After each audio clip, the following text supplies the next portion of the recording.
Mae'n bwysig iawn achos plant oedran cynradd i'r rhai yma. Maen nhw wedi dod o ysgolion o fewn rhyw dalgylch, felly mae yna ysgolion cyfrwng Cymraeg ag ysgolion cyfrwng Saesneg yma. A be dyn ni'n awyddus i nhw weld ydy'r ffaith bod yr iaith yn bwysig fel sgil o fewn y gweithle. Mae'n holl bwysig achos yn amlwg fydd nhw'n mynd ymlaen i astudio'r Gymraeg. Dyn ni'n gobeithio fydd nhw'n fwy hyderus yn y defnydd maen nhw'n wneud o'r iaith. Ond yn amlwg wrth i nhw feddwl am ba yrfa maen nhw'n mynd i fynd ati, mae'n bwysig bod nhw hefyd yn deall bod yr iaith Gymraeg yn sgil o fewn unrhyw weithle. Dwi'n meddwl yn y gogledd ŵyr yn bendant, mae yna nifer o'n plant ni hyd yn oed o fewn ysgolion Cymraeg sy'n dod o gartrefi di-Gymraeg. Felly mae'r hyder mae'n rhaid iddyn nhw gael yn yr iaith i fod yn ei ddefnyddio ddydd i ddydd yn rhywbeth sydd yn rhaid i anelu at defnydd iaith ar yr aelwyd ond hefyd o fewn y gweithle. A mae'r holl bosibiliadau yma o fewn y gymuned ag yn y gweithle yn holl bwysig.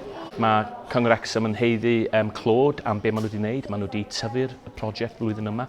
Dwi'n awyddus rwan i drafod efo nhw sut dyn ni'n mynd ymlaen ac yn gwneud mwy o ddefnydd fel pob plentyn yn cael cyfle o'r fath yma.